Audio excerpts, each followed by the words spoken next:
Masikini wangu, sijui limemkuta nini Trent Alexander-Arnold. Hebu tazama, tangu anaweza kuondoka pale Liverpool, hakuna ufalme wote ulioweza kutengeneza sehemu nyingine kokote pale.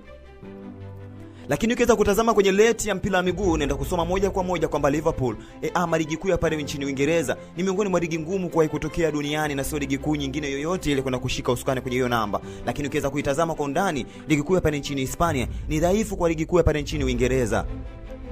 Hiyo hivyo utofauti wa kuweza kusema kwamba Trent Alexander-Arnold ameferi moja kwa moja. Yaani unapoondoka mahara, basi hakikisha maisha yako unapoenda sehemu nyingine hakikisha yanaenda kuwa bora zaidi ya pale ulipotoka. Yaani mpira wa miguu na historia nzito zaidi katika maisha ya mwanadamu yoyote ambaye anacheza mpira wa miguu.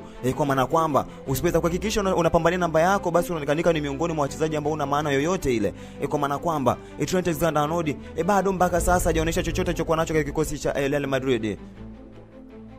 Historia kubwa na nikumbusha kuweza kumkumbuka Trent Alexander-Arnold ni miongoni mwa vijana ambao waliweza kulelewa na Liverpool tangu utoto wake mpaka katika umri wake kuweza kujielewa kwenye mpira wa miguu. Yaani ukiweza kutazama kwa undani zaidi, usaliti sio kitu cha muhimu zaidi. Yaani tazama tamaa mbele, mauti nyuma. Iko ndio kichoweza kwenda kumkuta Trent Alexander-Arnold. Na huo ndio mpira wa miguu, usipokuwa na heshima nao utakudhalilisha tu moja kwa moja. Yaani tamaa ya pesa ndio iliweza kumponza Trent Alexander-Arnold. Nikukumbushe tu kwamba kabla hajaondoka katika kikosi cha Liverpool, wapo wengi walilalamika sana na kusema kwamba Liverpool tumpata mtu kama yeye, lakini ukiweza kutazama akufikiria kama yeye mbele anapoenda mambo yataenda kuaje.